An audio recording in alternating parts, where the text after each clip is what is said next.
주식회사 스콜라스 산막 워크샵 제2부 산막교정의 특강 내용 보내드리겠습니다.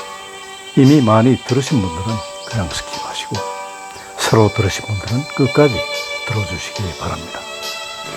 훌륭한 그 사장님하고는 이제 행복한 경영대학에서 제가 이제 알게 됐고, 여러분들 어쨌든 이 산막, 여기가 산막 스쿨입니다. 산막 스쿨이라고 얘기를 하고, 여기는 경계가 없는 학교죠. 여기는 따로 선생님이 따로 있는 것도 아니고, 학생이 따로 있는 것도 아니고, 시도 때도 없고, 과목이 따로 있는 것도 아니고, 그러나 언제든지 여러분들께 개방되어 있고, 여러분들이 하룻밤 여기서 같이 즐기시다 보면은 일도 하고, 얘기도 듣고, 여러분들 같이 이제 동료들끼리 또 대화도 나누고, 그러다 보면은 가실 때쯤 되면은, 여태까지도 여러분 잘 살아오셨어요. 가실 때쯤 되면, 내가 조금 더 잘 살아야 되겠다. 이 결심 하나만 하시고 가면 되는 학교입니다. 환영합니다. 제가 기업 생활을 48년을 했어요. 직장 생활 48년이라는 쉽지 않죠. 48년 했고, 어떻게 하다 보니까 사장만 35년을 했어. 그래서 작년에 제가 휴넷 회장을 이제 작년 말부로 제가 이제 은퇴를 하고, 그러고 이제 뭘 하면서 살까? 저는 지금도 여러분들께 말씀드리지만은, 소신이 하나 있습니다. 여러분, 죽을 때까지 일을 놓지 마세요. 자기가 좋아하는 일. 이제는 내가 열심히 일했으니까 이제는 내가 좀 즐기고 쉬고 이렇게 지금 살고 싶다고 얘기하시는 분들이 많지만, 그렇게 한다고 결코 그것이 즐거운 인생이 지금 되지는 않다라는 얘기죠. 그래서 자기가 좋아하는 일을 하면서 그렇게 평생을 살 수 있으면 좋을 것 같아요. 오늘 여러분들이 연령대나 또는 여러분들이 지금 처해 있는 그런 직장에서의 어떤 그 위치들, 또 앞으로의 삶, 또 어떻게 보면 남녀의 성비, 이런 거를 이제 제가 여러 가지로 이제 생각을 하다가 어떤 얘기를 해드리면 참 좋을까 이런 생각을 했는데, 진솔하고 솔직하게 여러분들께 지나온 저희 삶, 그리고 살아보니까 지금 이렇더라 하는 얘기를 여러분들께 해드리는 게 좋을 것 같아요. 첫째는 여러분들 자신이 너무나 귀한 존재라는 거 여러분들 잊지 마십시오. 여러분들은 정말 귀한 존재다. 항상 그 생각을 여러분들이 하시고 살아야 됩니다. 왜 귀한 존재냐 하는 걸 지금부터 제가 얘기를 해드릴게요. 여러분, 우리는 하늘의 별을 가끔 바라볼 때가 있습니다. 그런데 그냥 무심코가 아니고 정말 어떤 의미를 가지고 하늘의 별을 바라보는 경우는 많지 않습니다. 저희 역시 그렇으니까. 그런데 어떤 별은 우리가 지금으로부터 30억 광년 떨어진 별의 빛을 우리가 볼 수 있다고 지금 해요. 여러분, 빛이 1초에 가는 거리가 30만 킬로미터를 갑니다. 1초에. 지구를 7바퀴 반 도는 그런 속도로 지금 가죠. 얼마나 빨라요? 빛의 속도라고 얘기하죠. 그 빠른 빛이 1초도 아니고 1시간도 아니고 한 달도 아니고 1년 동안 쉬지 않고 달려가는 거리를 우리는 1 light year, 1광년이라고 얘기해요. 그 빛이 1년도 아니고 10만 년도 아니고 100만 년도 아니고 30억 년 동안 이런 거리를 여러분들 한번 생각해 보세요. 그 별은, 우리가 보는 그 별빛은 지금 현재의 그 별이 아닙니다. 30억 년 전의 모습을 지금 보고 있는 거거든요. 인간의 우주에 대한 탐험은 참 끝이 없어서 허블 망원경으로도 부족해서 최근에 또 다른 어떤 새로운 그 망원경을 쏘아올렸죠. 그 망원경이 지금 추구하는 그 빛은 138억 년 전 빅뱅 당시의 그 초기의 빛을 쫓아 지금 가는 겁니다. 빛이 30억 년 동안 쉬지 않고 달려오는 거리, 여러분 상상이 안 되죠? 여기서 태양까지 굉장히 먼 거리인데 태양까지의 빛이 도달하는 거리가 8분 걸립니다. 그런데 30억 광년? 30억 년이 걸린, 거기에 비해서 그 광대무변한 우주에 비해서 우리 개인의 그 삶은 얼마나 참 찰나적이고 짧고 참 보잘것없는지 모르겠어요. 어떻게 보면 우주의 티끌 같죠. 그러나 우주의 그 먼지보다도 작은 우리 인간이 저는 가장 위대한 존재라고 생각합니다. 왜냐하면 우리 인간의 마음속에는 우주보다도 더 큰 우주를 우리가 품을 수 있기 때문에 인간은 위대한 것입니다. 자, 그런 우리 인간이 그냥 대충 한 7, 80년, 요즘 한 100년이라고 합시다. 100년 동안 가서 대충 살다 와라. 이렇게 던져졌다고 생각하기는, 제가 생각할 땐 우리의 인생이 그렇게 생각하면 너무 가벼운 거죠.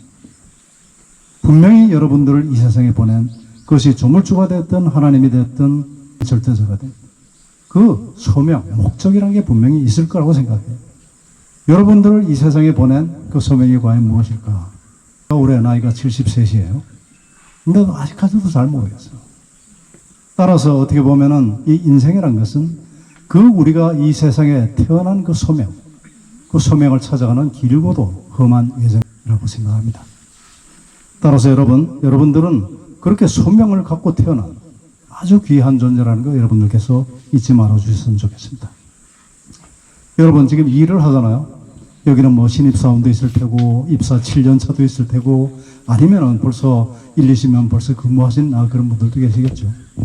아까 사장님으로부터 잠깐 얘기를 드리니까 스칼라의 업력이 22년 됐다고 합니다.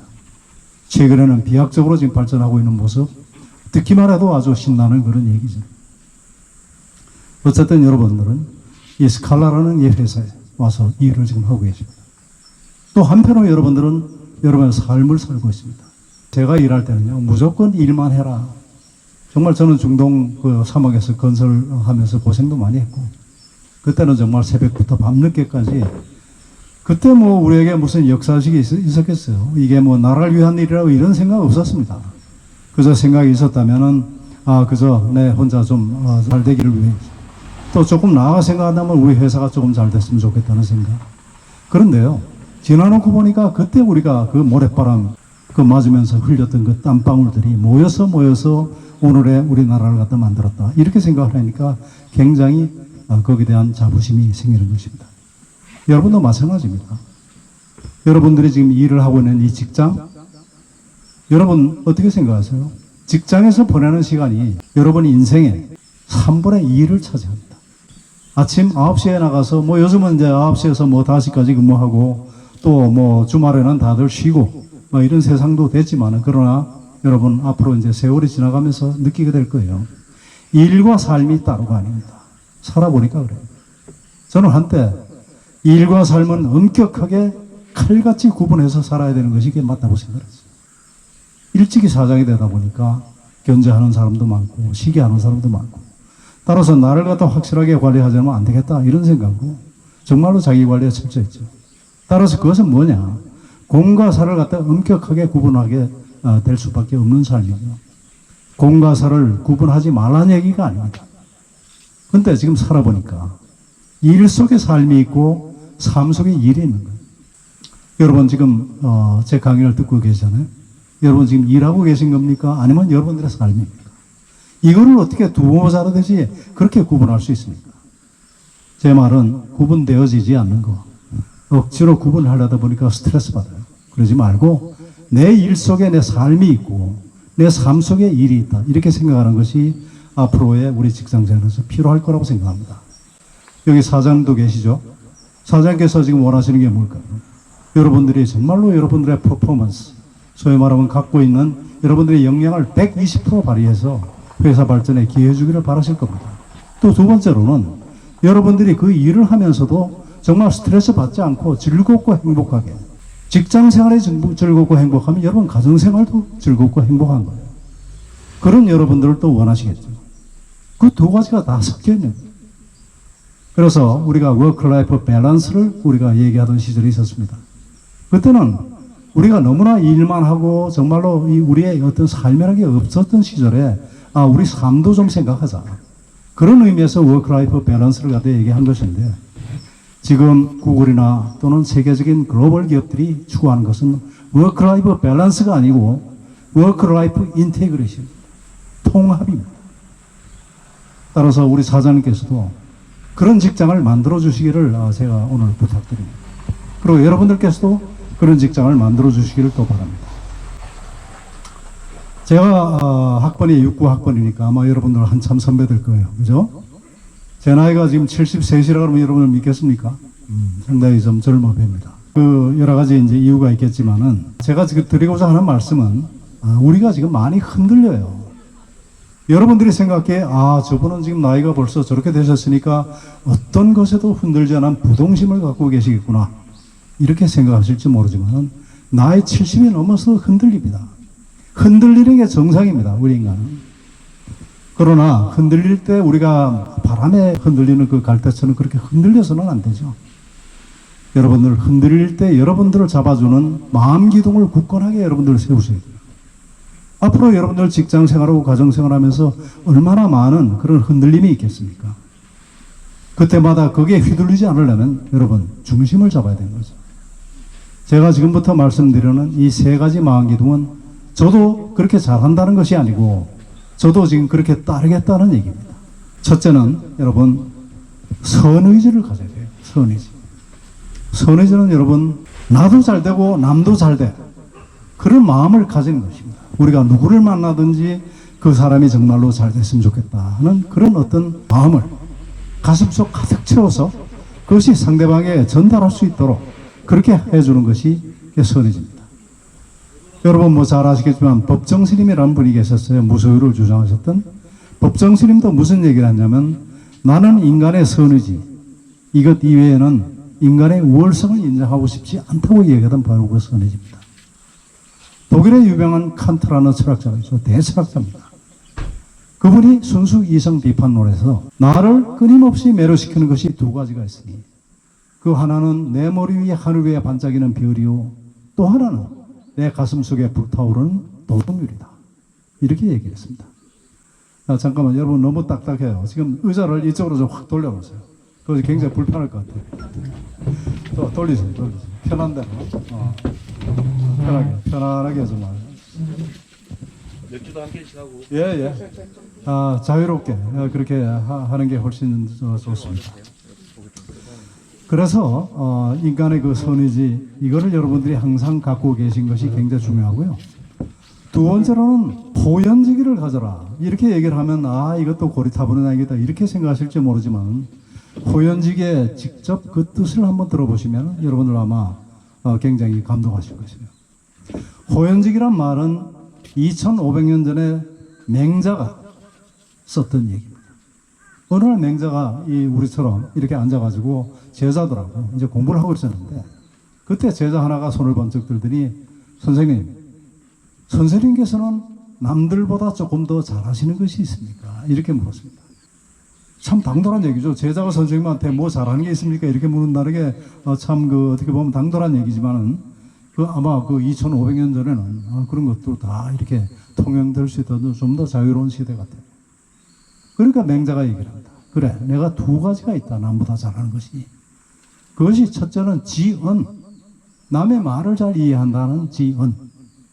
두 번째는 호연지기를 나는 잘 기르는 재주가 있다. 이렇게 얘기를 해요.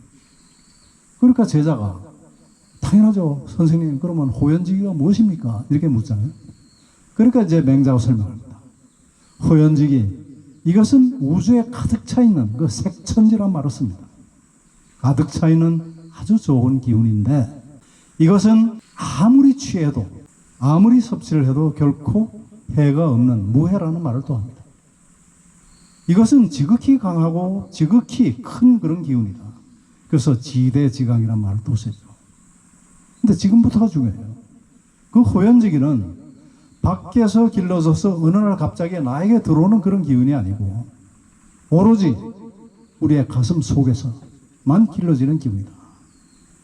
여기까지도 좋은데 그 다음 말이 무슨 얘기예요? 무엇으로 길러지느냐 이 호연지기는.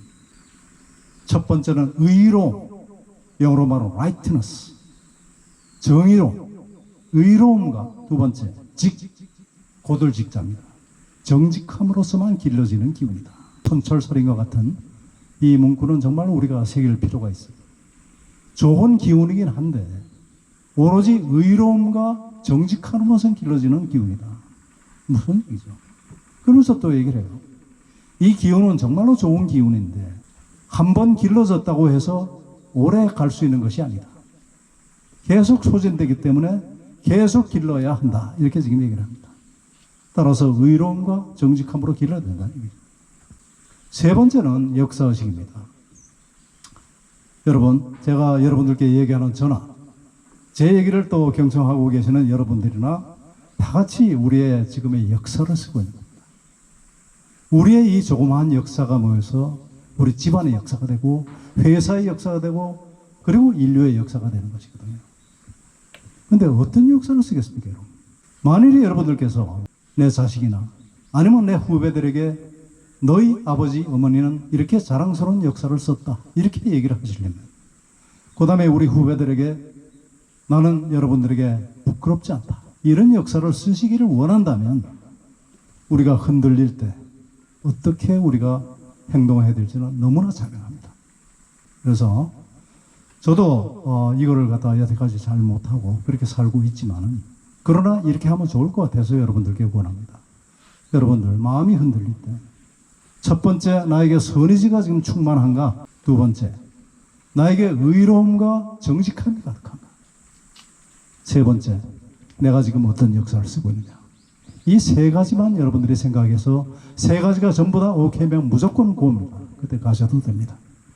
그래서 여러분들 흔들릴 때마다 이런 세 가지의 마음기둥을 여러분들께서 꼭 염두에 두시고 그렇게 생활하시면 좋겠어요.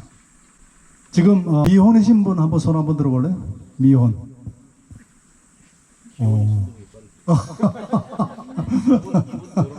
아, 그래요?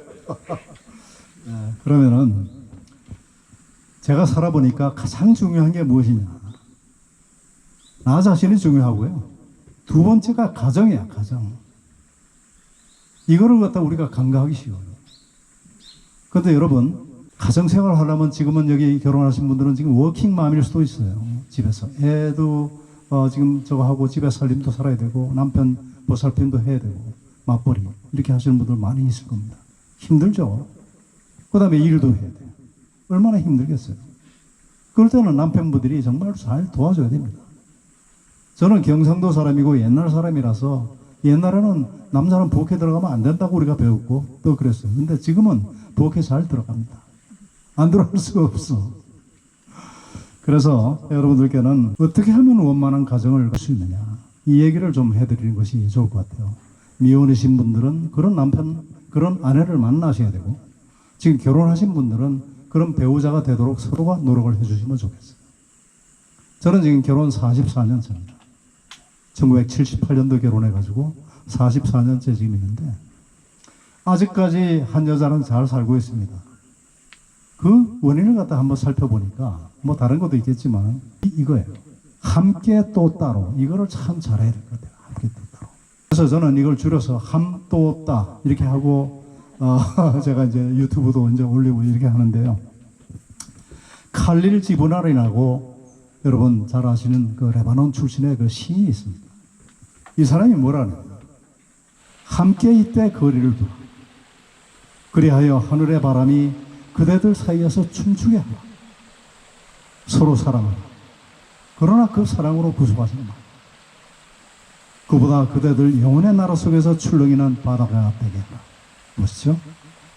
Let there be spaces in your togetherness, and let the winds of the heavens dance between you. Love one another, but make not a bond of love. Let rather be moving sea between the shores of your souls. 칼릴 지브란입니다. 저는 이것이 가정에서뿐만 아니라 사회에서도 그렇고 직장에서도 그렇고 모든 적에 있어서 함께 또 따로를 잘하는 겁니다. 늘 함께 있다 보면 좀 질리기도 하죠. 그렇다고 늘 따로일 것 같으면 함께 있을 이유가 없어요. 그죠? 그래서 함께와 또 따로를 잘하는 것이 좋습니다. 제가 얘기를 몇 가지 해드릴게요. 저희 집사람은 38년 동안 직장 생활을 했습니다. 교사, 국어교사를 했어요. 이게 여러분 안동이라는 동네 잘 아시죠? 4대가 함께 살았어요. 저희 할아버지, 할머니, 그 다음에 우리 어머니, 우리 애들. First generation, 4대가 산 거예요. 그것도 오랫동안 살았어요. 왜냐하면 제가 집안의 장손이기 때문에. 집사람은 이제 학교 이제 출근 이제 합니다. 그러면 사실 애들과 그 다음에 집안 살림은 어머니께서 사실 많이 하셨는데, 방학이 되면 늘 갈등을 했어요. 왜냐하면 방학에 대한 그 컨셉, 그 의미가 달라. 우리 그 식구들이 생각할 때는, 이제 그동안 이제 그 직장 나간다고 집안 일을 많이 소홀히 했으니, 방학 때 말이라도 집안 일에 좀 충실해졌으면, 이게 우리가 생각하는 방학의 의미고, 집사람이 생각할 때는, 내가 놀러 간 게 아니고 평생 일하러 열심히 일했는데, 이 방학 때 말이라도 내가 하고 싶은 일을 좀 하고 싶다. 이게 뭐 솔직한 심정이죠. 근데 우리 집 사람은 여행을 좋아합니다. 배낭여행을 좋아해요. 처음에는 방학 때마다 여행을 간다 그러니까 내가 막 화가 나는 거예요. 당신 집안일 좀 신경 좀 쓰고 그동안 말이지 어머니 고생시켰는데 말이야 이러고 그러다 보니까 맨날 싸워. 어떤 때는 막 다시는 들어올 것 같지 않게 현관문을 꽝 하고 닫고 이제 나가죠. 근데요 나가는 순간 후회입니다. 일이 손에 안 잡혀. 가정이 원만하고 가정이 편안해야 여러분들이 밖에 나서 일을 할 수가 있어요. 가정에 우환이 가득 차고 정말로 걱정거리가 많은데 나서 일이 되겠습니까? 똑같습니다. 직장도 똑같아요. 직장 내부가 공고하고 결속되어 있으면은 바깥에 어떤 어려움이 있더라도 헤쳐나갈 수 있어요. 사장님이 힘을 낼 수가 있습니다. 근데 맨날 직장 내부가 시끄럽고 으쌰으쌰하고 반목하고 이러면 정말로 밖에 나가서 일하고 싶은 생각이 안 듭니다. 그래서 제가 어느 날 대호각성을 했습니다. 아, 이게 이럴 일이 아니구나. 우리 인간이 뭐 때문에 사나? 행복하기 위해서 산다고 저는 정의를 하고 있는데 집사람은 뭐가 행복하나? 내가 집사람 하나 행복하게 해주지 못하면서 무슨 남편이라고 할 수 있겠느냐. 정말 철이 든 거죠. 대호각성을 했습니다. 그 집사람은 여행하면 좋대요. 그래서 그때부터는 제가 아주 멍석을 깔았습니다. 아침에 밥 먹다가 우리 어머니가 같이 밥을 먹어요. 그때 제가 여보 당신 그 티켓팅을 내가 이렇게 했다. 환전은 이렇게 했다. 이제 미리 멍석을 까는 거예요. 그러면 우리 어머니 그래요. 얘 또 가냐? 예. 그럼 제가 가야 됩니다. 그렇게 해서 지금까지 매년 2차례씩 잘하신 거 아니에요? 박수 한번 주시죠. 보통 한번 갔다 하면 28박 29일입니다. 그러니까 사실 그게 쉽지가 않죠. 네, 그런데 어쨌든 뭡니까 집사람은 이제 학교 선생님 4분이서 그렇게 된 거예요. 지금도 다니는데 지금 코로나 때문에 그렇지. 그러다 보니까 지금 내가 어떤 덕을 보느냐 하면은 저는 해외를 많이 다녔죠. 근데 전부 다 이게 출장이야. 비즈니스 출장이야. 공항, 사무실, 다시 공항. 이게 거의 전부 다예요. 그러다 보니까 많은 나라를 다녔지만 그 나라의 진 면목을 볼 수가 지금 없었고 그러다 보니까 나이가 들으니까 이제 그런 것도 보고 싶은데 뭐 아는 게 있어야지. 집사람하고 같이 가면은 집사람이 가이드입니다. 운전도 잘해주지. 여기 뭐 다 댕겨본다니까 가이드가 따로 필요 없어요. 그 덕을 제가 보는 거죠. 제가 무슨 말씀을 드리려고 하냐면 여기 지금 있는 이 2층 집 이것도 여러분들 저 사는 똑같은 저 팔각형 집하고 똑같은 집이었어요. 여기를 25년 전에 제가 마련했는데 제가 이제 극동건설 사장을 1997년도 IMF 직전까지 극동건설 사장을 했어요. 그러다가 극동건설이 하루아침에 동서증권이 부도가 나고 망하게 되고 그때 내 나이가 47살 때인데 47살짜리가 바로 어저께까지는 사장이다가 바로 오늘 되니까 내가 아무것도 아닌 거예요. 잘린 거예요. 그래서 이거는 도저히 그러니까 밖에 나가서 내가 누구라고 얘기할 그 수가 없고 명함도 없고 근데 어쨌든 모이면은 가게 되고 그러니까 참 창피해. 그래서 혼자 어린 생각에 나도 빨리 내 권덕이라는 이름 앞에 빨리 사장이나 회장 하나 붙이게 되겠다. 근데 망한 회사 사장을 누가 받아주기는 합니까? 그래서 혼자 생각해 그러면 내가 만들면 되지 하고 이제 2000년도 디지털 열풍이 불 때 콘솔안에 딱 카메라 회사를 만들었어요. 여러분 참고하십시오. 나중에 여러분들께서는 창업을 하실 수도 있어요. 근데 창업을 하려면 잘해야 됩니다. 저처럼 그냥 의욕만 가지고 그렇게 면밀한 준비 없이 그렇게 만든 회사가 제대로 될 리가 없죠. 그때 혼자 생각으로는 디지털의 힘으로 이 남마와 같은 건설을 깨끗한 건설로 한번 만들어 보겠다. 이게 이제 저희 생각이거든요. 그 얘기를 해서 단 이틀 만에 자본금 12억을 단 전화 한 통 가지고 몹니다. 건더기가 디지털로 깨끗한 건설을 해? 그럼 너도 나도 막 이제 저걸 해서 많은 분들의 투자를 받았는데 결론적으로 얘기하면 그렇게 준비 없이 시작했던 저걸 3년 만에 깨끗이 망했습니다. 쫄따라 망했습니다. 그러니까 직장도 잘려. 그 다음에 하던 사업도 내 퇴직까지 넣었는데 그것도 망해. 그러니까 이제 세상 살기 싫어. 그래서 들어온 곳이 바로 여기. 그게 1997년, 물론 여 터는 옛날부터 잡고 있었죠. 그때는 그냥 집만 덩그렇게 있고, 또 겨울물 갖다 하고, 그 다음에 푸세식 변소 쓰고, 전기도 없고, 이럴 때, 길도 엉망이고. 와서 딱 보니까 발견이라는 것은 여러분 새로운 것을 갖다 찾는 것이 아니에요. 새로운 눈으로 보는 것입니다. 와서 보니까 너무 좋은 거예요. 그래서 그때 생각이 여기 내가 살아야 되겠다. 앞으로 평생을 여기서 살아야 되겠다. 그러고서 제가 여기다가 이제 그때부터 전기 들어오고 상하수도 넣고 집도 2층 집으로 만들고 이랬거든요.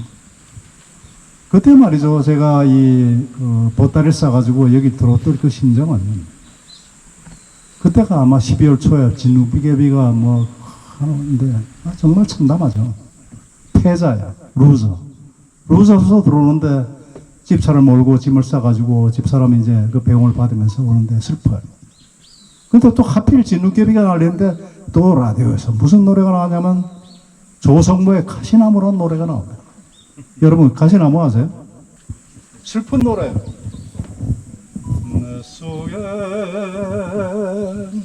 내가 너무도 많아서 당신의 쉴 자리를 뺏고 내 속엔 내가 어쩔 수 없는 슬픔 무성한 가시나무 숲 같네. 박수 한번 치세요.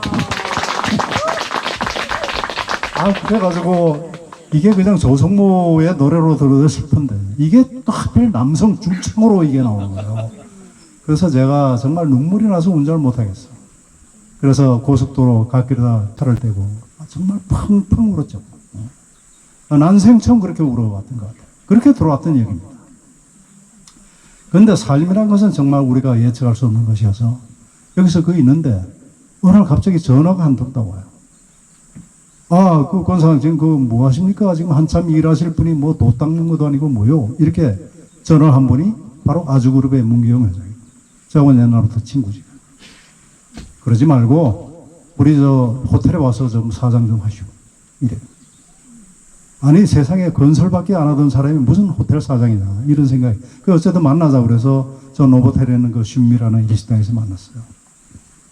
와서 사장을 해라. 석유 호텔도 있고 그다음에 제주도의 하얏트 리전시 아주 중부 바닷가에 있는 멋진 호텔입니다. 그래서 내가 그랬어요. 내가 그 건설밖에 모르는데 그랬더니 이제 우리 그 문 회장이 저더러 한 얘기 지금도 기억합니다. 내가 당신을 그동안 몇십 년 지켜봐왔잖느냐. 당신은 할 수 있다. 한번 해보자. 그래서 가만히 생각하니까 여기 더 이상 있어도 별 볼 일도 없을 것 같고 호텔? 그거 괜찮을 것 같아요. 그래서 제가 수락을 해서 호텔로 나가게 된 겁니다. 그로부터 어쨌든 아코 엠바스더 코리아까지 호텔 생활을 11년을 제가 사장을 했죠. 아코 엠바스더 호텔 그러면 여러분 잘 몰라요. 그러나 노보텔, 이비스, 멀큐, 풀맨, 소피텔, 그 다음에 페몬트 이런 호텔 브랜드를 얘기하면 여러분들이 무슨 호텔인지 알 거예요. 제가 갈 때 호텔이 6개 있었어요. 내가 나올 때 24개를 만들어 놓고 나왔습니다. 지금은 또 28개가 됐더라고요. 호텔 사장 정말 재밌게 잘했죠. 그러다가 제가 생각했어요. 이제 한 10년쯤 되다 보니까 후배들에게 길도 물려줘야 되고 또 어떤 면에서는 또 이제 그 좀 약간 실증도 나기도 하고 그런데 죽을 때까지 일은 해야 된다는 게 내 신조였기 때문에 무슨 일을 하면 좋을까. 그러다가 교육이라는 것이 얼마나 보람이 있느냐 이 생각을 했어요. 그래서 휴넷이라는 회사를 전부터 조영탁 대표를 알죠. 사람들은 그래요. 조영탁 대표가 저를 데려간 줄로 알아요. 그게 아니고 조 대표를 만나가지고 내가 이제 요번 11월이면 이제 10년 차 돼서 그만두려고 그러는데 당신네 회사 가서 일 좀 했으면 좋겠다. 내가 이렇게 제안을 합니다. 이거 쉬운 일 아닙니다. 그죠? 그랬더니 또 우리 조 대표가 또 한참 생각을 하더니 그래 좋습니다. 오십시오. 그래갖고 제가 회장으로 갔어요. 교육업계에서 3년 동안 있으면서 아주 보람이 있었죠. 지금도 우리 조영탁 대표하고는 한 달에 한 번 꼭 조찬을 같이 하고 또 여러 가지 회사 돌아가는 얘기도 또 듣고 이렇게 합니다. 잘 되고 있죠. 같은 교육업계입니다. 오늘은 지금 초등학교 교재 그런 거를 이제 개발하는 그런 훌륭한 회사지만 휴넷은 온라인 교육을 중심으로 하는 회사입니다. 많이 컸습니다. 이 코로나 여기에 어쨌든 제가 봤을 때는 성장을 한 50% 정도 한 것 같아요. 아마 금년 아니면 내년 1,000억 이제 목표가 될 거고, 영업이익이 아마 금년에 한 100억 정도 날 겁니다. 그렇게 밑밥을 많이 뿌려놓고 한 길을 갖다가 그렇게 가니까 되는 거예요. 지금 사장님이 여기 계시지만 제가 볼 때는 우리 스칼라도 곧 그렇게 될 것입니다. 스칼라는 제 여자친구 이름이고요. 저희 회사 이름 스콜라스입니다. 스콜라스. 네, 스콜라스. 스콜라스가 SCHOLARAS. 스콜라스. 네. 라티노 스콜라. 네. 우리 그 스콜라스도 꼭 그렇게 될 거라고 생각합니다. 지금 어쨌든 아까 사장님 말씀을 들어보니까 지금 코로나 많이 됐고, 그 다음에 또 입소문도 많이 되고, 그렇게 해서 지금 또 마케팅도 열심히 하시고, 글로벌 시장이 또 있지 않습니까? 중국산이 아무리 저가 공세를 편다고 하더라도 여러분들 자체의 그 어떤 경쟁력 가지고 충분히 할 수 있으라고 생각됩니다. 그래서 이 얘기가 잠깐, 옆으로 잠깐 지나갔습니다만은 계속해서 함또따를 얘기를 합니다. 그래서 함께 또따를 하는데 이 층집을 지으려고 하는데 돈이 들잖아요. 내가 극동건설 잘리고 바로 잘리던 그날 직원들이 송별을 하고 술을 많이 사줬어요. 술을 이만큼 먹고 집에 가더니 밤 12시가 넘었어요. 그 집 사람들 뉴스를 보니까 알거든요. 우리 남편이 잘렸구나. 그 들어가니까 안 자고 있어요. 자면 안 되지. 그들이 딱 들어가자마자 여보 참 당신 그동안 고생 많았다. 이제부터는 좀 편하게 쉬어라. 그때 내가 차를 타고 집에 가면서 무슨 생각이 들었는지 여러분 아십니까? 되게 웃기는 얘기예요. 봉급쟁이는 계속해서 봉급을 집에 그 통장으로 보내줘요. 물론 회사에서 주는 판공비 가지고 내가 쓰는 경비는 썼지만은 어쨌든 봉급은 전부 다 집으로 지금 들어가니까. 지금 당장 지금 내일부터 용돈을 어떻게 타서 쓸까 이게 걱정이 되는 거예요. 내 성격에 용돈을 갖다 매번 달라고 하기도 내가 또 달라는데 조금밖에 안 주면 또 화날 거. 그래서 아주 큰 결심을 했어요. 들어가면서. 그래서 내가 그랬어요. 여보, 이제부터는 내가 자금 관리를 좀 하겠다. 현금성 자산이 있으면은 그거는 내가 좀 관리를 했으면 좋겠으니까 다 좀 가져왔으면 좋겠다. 이랬어요. 그때 혼자 그 생각이, 이걸 안 가져오면 어떡하나. 이런 걱정이 많았지만은 우리 집사람이 정말로 통장을 다 서로 줬어요. 그래서 일부를 집사람을 주고 그때부터 제가 자금 관리를 해요. 그게 아니었으면 이 집 절대로 못 짓습니다, 여러분. 퇴직한 사람들이 보통 용돈 달라 그러면 기죽지 말라고 처음에는 막 10만 원 주고 20만 원 줘. 잘 줘요. 달라는 거 2배로 줘. 근데 이게 한두 번 지나다 보면 나중에는 여보 그때 가져간 거는 다 썼어. 이렇게 말 한마디 나오는 순간 남자들은 억하심정이 있거든. 그러니까 그냥 그동안 쭉 억눌렸던 게 한꺼번에 터지면서 아니 내가 그동안 평생을 갖다가 그렇게 가슴 수모를 다 하면서 내가 지금 벌어다 준 돈 지금 돈 몇 번 저거 한다고 그런 소리를 해 이렇게 화를 냅니다. 결국 그러면 싸워요. 그래서 내가 후배들님들에게 그럽니다. 여러분들 저 결혼을 하신 분들도 그렇고 앞으로 하실 분들도 남녀 간의 경제도 반드시 반반씩 그렇게 독립적으로 운영을 하는 게 좋습니다. 내가 집사람이 여행을 좋아해서 집에 보내준 것은 뭐냐? 그걸 하면 집사람이 행복할 것 같아서. 행복하니까. 그렇게 해줬던 겁니다. 그 뜻은 뭐냐? 나도 내가 행복하기 위한 일을 할 때 도와주시오 하는 얘기예요. 그러니까 이 집을 지을 수 있는 겁니다. 여러분 한번 생각해 보세요. 내가 이 집 지을 테니까 돈 1,000만 원 줘, 2,000만 원 줘, 이러면 주겠습니까? 절대로 안 줍니다.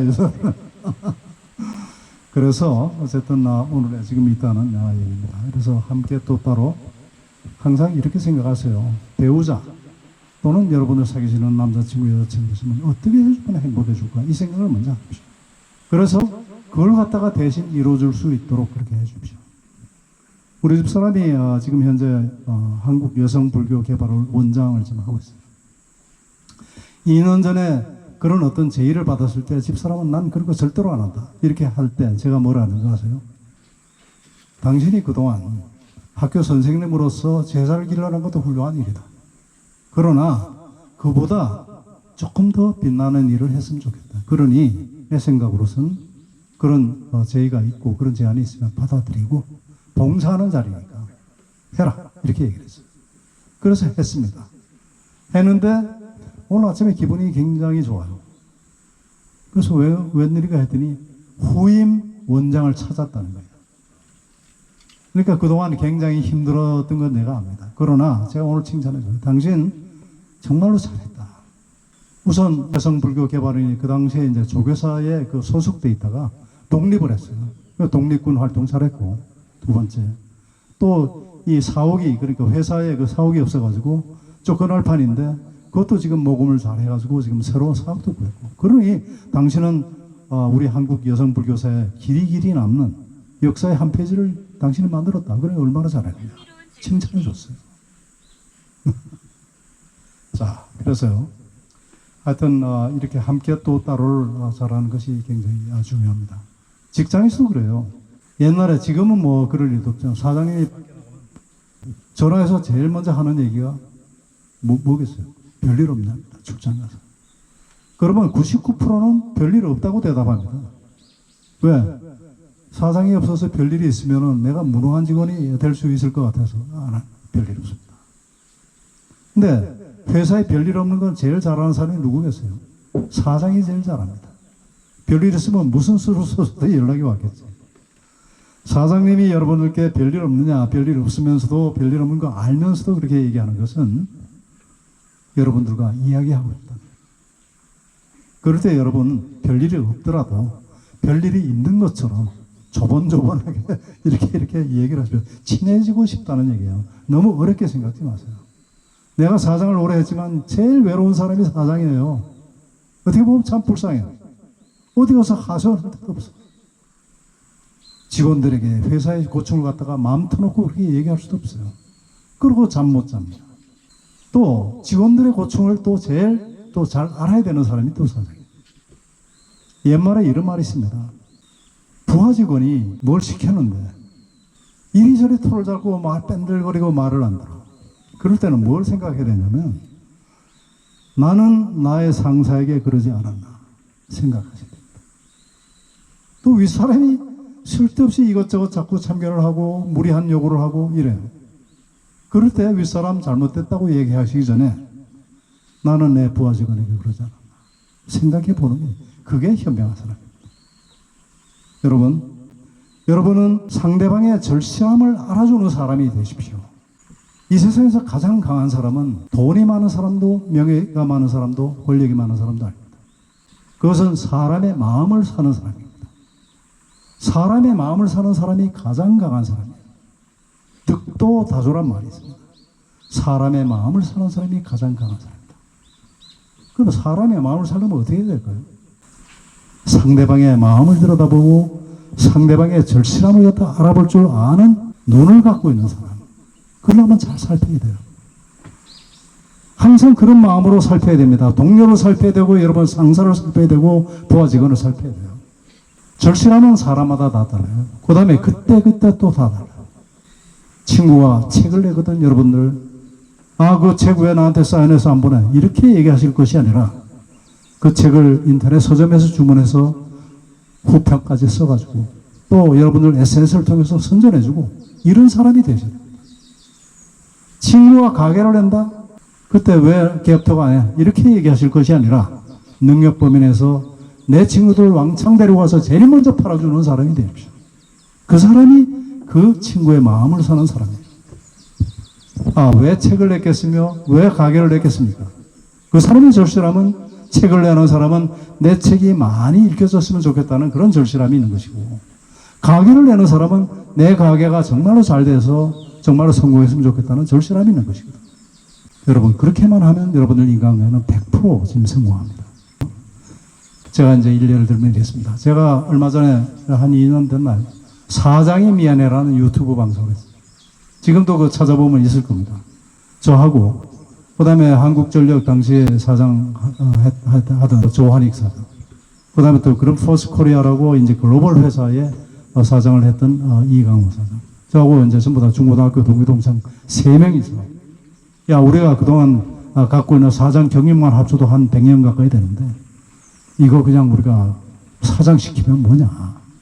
좀 우리 후배들에게 뭐 좀 티될 만한 얘기를 좀 해주는 방송을 한번 하자 해서 우리가 시작했어요. 그 방송을 하게 된 계기가 조한익 사장 저하고 고등학교, 중고등학교 같이 다녔지만 그렇게 별로 친하지 않았어요. 학교 다닐 때는. 그렇잖아요. 친한 친구가 있고 안 친한 친구가 있고. 그런데 그 친구가 무역투자금융공사 사장을 할 때 책을 한 권 썼다고 신문에 보니까 책을 썼다고 해요. 우리는 사는 줄에 서 있다. 뭐 이런 책이야. 그래서 내가 그 책을 갖다 한 10권을 사서 우리 직원들에게도 나눠주고 그렇게 했어. 그러고서 문자를 하나 딱 보냈어요. 환희가 나는 네 책을 샀다. 그때부터 친해졌습니다. 여러분. 그런 거예요.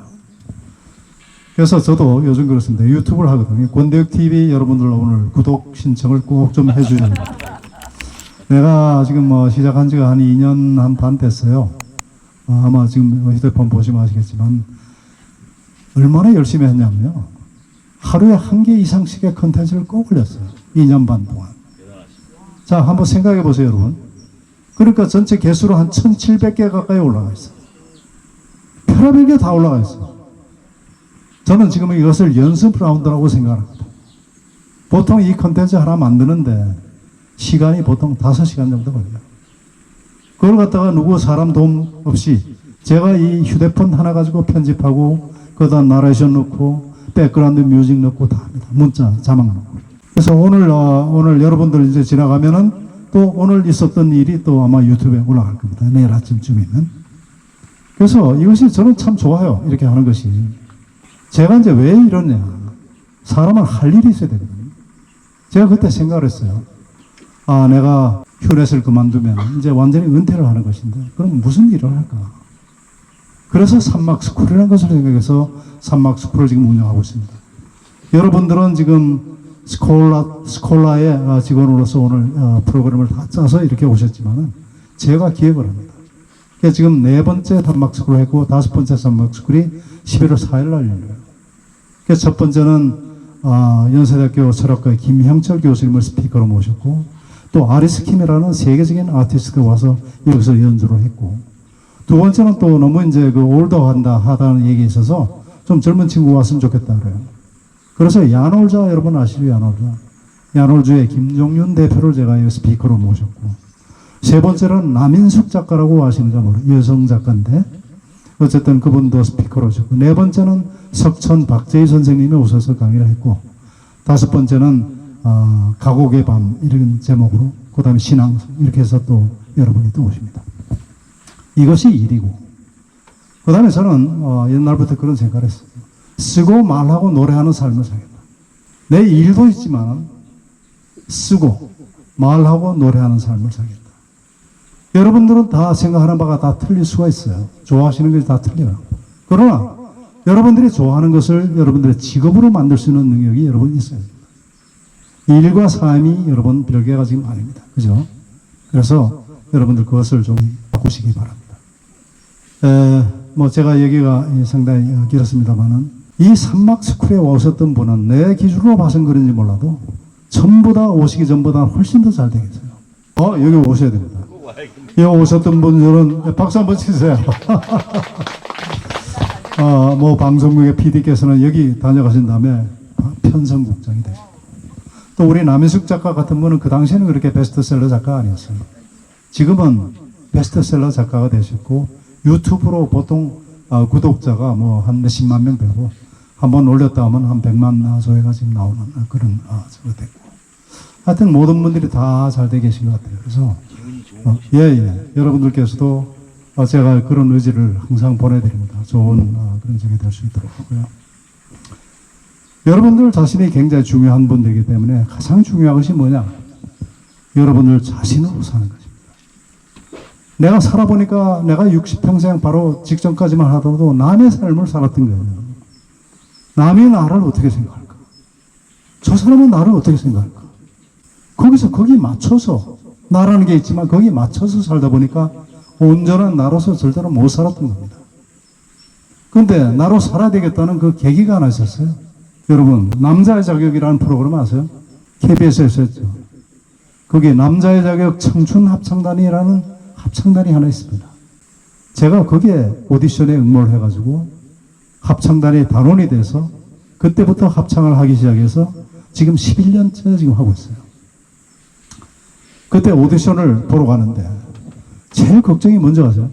왜 그걸 하게 되느냐면은 제가 이제 주말마다 여기 이제 오니까 여기서 딱 보는데 TV를 딱 보니까 그때 시즌 1에 넬라 판타지아 여러분 아세요? 박할린 씨가 이 지휘했던 넬라 판타지아였어요. 넬라 판타지아요 에도운 문 떠주소 이 tutti vanno in pace non sta io sono tra di me che sono sempre vivere Maria nuvole che volano 박수 한번 치세요. 이거 내가 넬라 판타지아 좋아하는데 이거를 갖다가 정말 진짜 모르는 사람들을 모아가지고 이거를 화음으로 만들어내는 걸 보고 정말 반한 거예요. 그래서 제가 이제 음악을 좋아하고 노래 부르기도 좋아하니까 그래서 야 저런 합창단이 있으면 한번 가봐야 되겠다 이런데 정말 원하면 이루어진다 그럴까? KBS에서 청춘 합창단을 뽑는다는 겁니다. 눈이 번쩍 띄어서 공고문을 딱 봤어요. 그러면서 혼자 생각하기를 이 세상에 노래 잘하는 사람이 얼마나 많은데 나 같은 사람이 되겠나. 그러고서 응모 자격을 딱 봤더니 나이가 52세 이상만 가능하다. 그러면 나도 할 수 있어 하고 이제 바로 응모를 했지. 그런데 여러분 응모하고 나서 제일 걱정이 뭔지 아세요? 집에서 나를 어떻게 생각할까? 야 현직 사정이 저런 예능 방송에 나가는 걸 회사에서는 어떻게 생각할까? 친구는 어떻게 생각할까? 그러다 보니까 그만둘까 뭐 이런 생각도 굴뚝 같지만은 그런데 또 생각을 해보니까 내가 60평생을 나 하고 싶은 대로 못 살았어. 근데 지금도 내가 하고 싶은 걸 못 한다면은 그럼 언제 80 넘어서 꼬부랑 할아버지가 돼서 그때 할까? 그때는 누가 시켜주지도 않잖아요. 그러다 보니까 정말로 정신이 번뜩. 그렇게 해서 제가 회사를 설득했죠. 우리는 아코라는 프랑스의 그 유명한 호텔 그룹과 엠바스더 호텔이라는 한국의 법인이 합작법인이에요. 50대 50. 그게 주주를 설득해야 되잖아. 그 이제 아코 프랑스 이제 대표가 마침 왔길래 내가 저 이런 TV 방송에 나올지도 못하래요. 미스터, what's the problem? Go. 걔들은 아무 문제가 안 되는 거예요, 이게. 그런데 한국은 조금 정서가 틀려요. 생각해 보세요. 비싼 돈 드리고 좋은 차 주고 좋은 사무실 주고 일 열심히 하라고 불러놨는데 어디 예능 방송에 나가서 놀러 다닌다? 생각하기 나름이지만 그렇게 생각할 수가 있잖아. 그래도 제가 어렵게 꼭 이건 하고 싶다 이렇게 얘기를 해서 승낙을 받고 그러고 이제 합창단을 했는데 제가 인생에서 저 여태까지 살아오면서 가장 잘한 일 중에 하나가 청춘 합창단 한 겁니다. 합창단만 해서는 재미없잖아요. 그냥 제가 생각할 때 합창단 방송 끝나니까 다들 이제 헤어지는 거지. 근데 저도 헤어지기가 쉽지가 않았고 또 많은 분들이 헤어지고 싶지가 않았어요. 그래서 이제 다시 하자 해가지고 창단을 해가지고 11년 차가 되는데 제가 어떻게 보니까 단장을 맡아서 8년 동안 제가 단장을 맡았습니다. 근데 저는 그래요. 우리 합창단을 정말 세계적인 합창단으로 한번 키워보자 이런 생각이 있었어요. 그냥 두면은 동네 합창단 되는 거예요. 세계적인 합창단을 만들기 위해서는 어떻게 해야 되는가? 비전이 있어야 된다 이렇게 생각합니다. 여러분들도 회사의 비전을 존중해야 됩니다. 저는 지금도 말씀드리지만 회사 출근할 때 경위에 붙이고 다녔습니다. 사람들이 그래요. 아니 무슨 회사에 경위를 붙이고 다니냐고. 제가 이제 보통 혼자서 드라이브 없이 제가 운전을 하는데 호텔의 경우에는 제가 도곡동에서 쭉 동호대로 또 대구를 쭉 직진을 하면은 엠바스더 호텔이 딱 보여요. 보이는 순간 경위에 붙입니다. 그 경례는 엠바스더 호텔의 회장한테 붙이는 경례가 아니죠. 엠바스더 호텔이 추구하는 그 가치, 그 비전, 그리고 그 가치와 비전을 공유하는 직원들에 대한 경의의 표시예요. 그렇게 되면 기분이 좋아요. 출근할 때. 여러분들도 오늘부터 그렇게 한번 해보세요.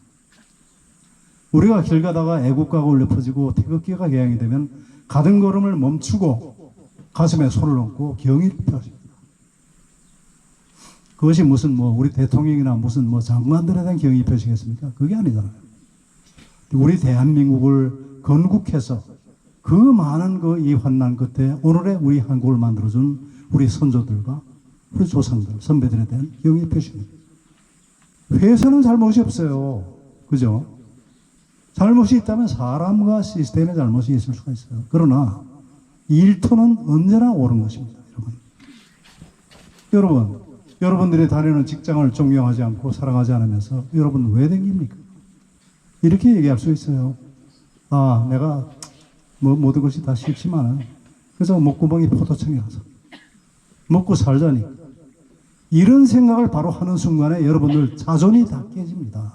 자존감 없는 사람이 되는 거예요. 자존이 없으면 어떻게 되는 줄 아세요? 여러분 자유가 없습니다. 여러분의 자존이 살아야 자유가 살아요. 그래서 정말로 여러분 주인의 마음 가져야 됩니다. 여러분 보시는 이 앞산 있죠? 소나무가 울창합니다. 겨울에 제가 혼자 올라가서 감벌을 해줍니다. 소나무가 잘 자라고. 그 순간에 이 산은 내 산도 아니지만 내 산이 되는 거예요. 산막숲 할 때는 저 동네 초이스부터 들어오는 길이 1.5km 정도 돼요. 그 양옆에 풀을 제가 전부 다 예초해가지고 다 깎습니다. 그 순간에 이 길은 저의 길이 되는 것입니다. 호텔에 있을 때도 어떤 때 출근하다 보면 로비에 휴지 같은 게 떨어져 있어요. 아침 새벽에, 보통 새벽 일찍 나가니까. 옛날 같으면 이게 뭐냐고 직원 불러서 닥달을 하고 이렇게 관리를 하냐고 야단쳤겠지만 어느 순간에 그걸 내가 짚는 거야. 짚고 버려요. 화장실에 어떤 데는 변기가 줄줄줄 물이 새. 옛날 같으면 이 영선 담당, 관리 담당, 당장에 심할석가 이렇게 되죠. 그런데 그때부터는 내가 변기 뚜껑 열고 외에서 많이 해봤으니까 그거 간단해요. 그러면 그때부터는 그 호텔이 내 호텔이 되는 것이다. 주인의식을 가지라고 우리가 피상적으로 얘기하면 여러분들 무슨 뜻인지 모릅니다. 주인의식을 왜 가져야 되느냐? 그래야 여러분들이 행복한 거예요. 내가 내 회사에서 열심히 일한다. 이것과 남의 회사에서 봉급받고 일한다. 이건 틀린 겁니다.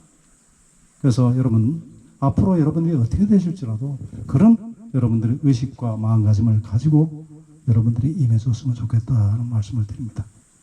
마지막으로 여러분 단 한순간도 여러분들로 사셔야 됩니다. 내가 누군가를 갖다 who I am 항상 생각하고 나는 누구지? 내 속에는 내가 너무도 많잖아요. 수천 수백의 내가 내 속에 있어요. 누구나 마찬가지예요. 그 중에서 어떤 내가 진짜일까?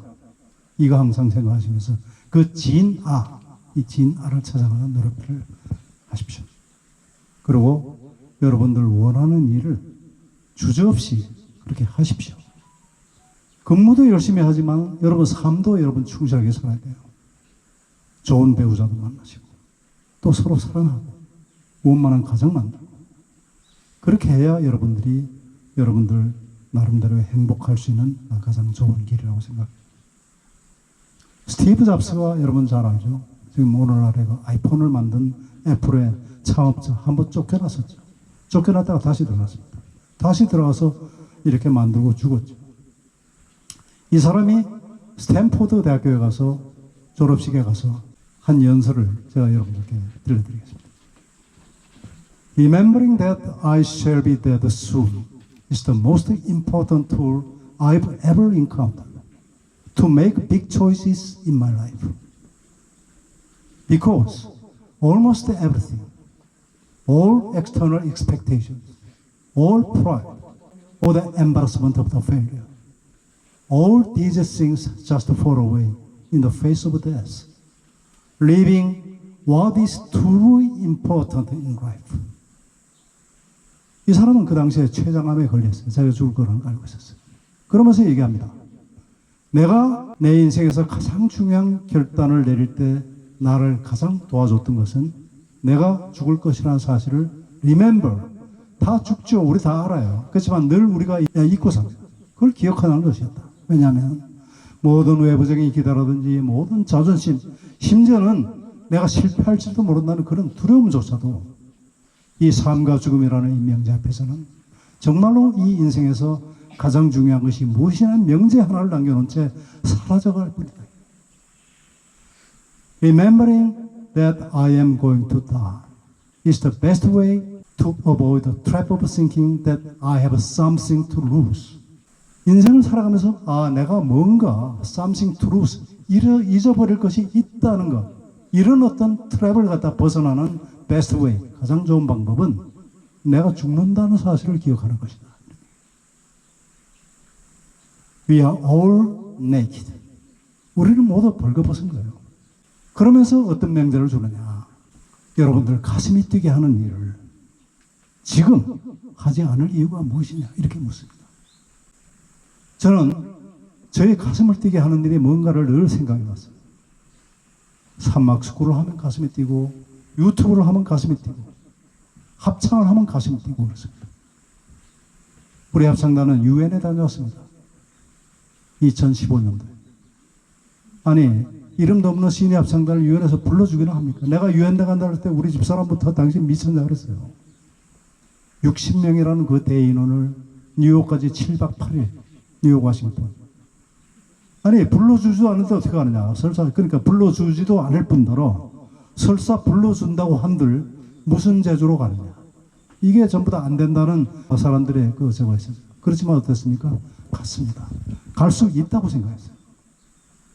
비전의 힘이라는 건 그만큼 큰 거예요. 왜 우리가 회사의 비전을 갖다 따라야 되느냐. 사람을 따르지 말고 비전을 따라야 되는데 그 비전은 회사의 창립자, 회장님, 사장님으로부터 모든 직원들이 함께 따라야 될 비전이어야 해요. 그 비전은 사장님도 따르고 여러분들도 따를 비전이어야 합니다. 좋은 비전을 가지십시오. 그 비전을 위해서 우리가 일한다고 생각해야 됩니다. 그렇게 생각하면 훨씬 여러분들의 직장 생활이 훨씬 더 좋지 않겠느냐. 그래서 여러분 하여튼 굉장히 건강하시고 또 보니까 전부 다 얼굴들이 밝고 잘생기시고 예쁘시고 그래요. 아주 미래가 아주 밝은 것 같습니다. 오늘 산막스쿨 여러분들이 오셔서 여러 가지로 미비한 점이 많습니다. 많지만은 자연 속에서 하룻밤 지내시면서 좋은 기운을 많이 받아가지고 오늘보다 훨씬 더 나은 미래가 보장되는 그러한 꿈들을 여러분 가졌으면 좋겠습니다. 어제 수고들 많이 하셨습니다. 고생하셨습니다. 네네네. 이상으로 권대욱 교장의 스칼라스 선막 특강 모두 마치겠습니다. 또 봐요. 권대욱 TV였습니다. 회사 아마 잘 될 겁니다. 되십시오. 감사합니다. 좋은 기운을 그러게. 네네네. 들어가세요. 사모님께도 네, 집사람 제가 이야기할게요. 네네네.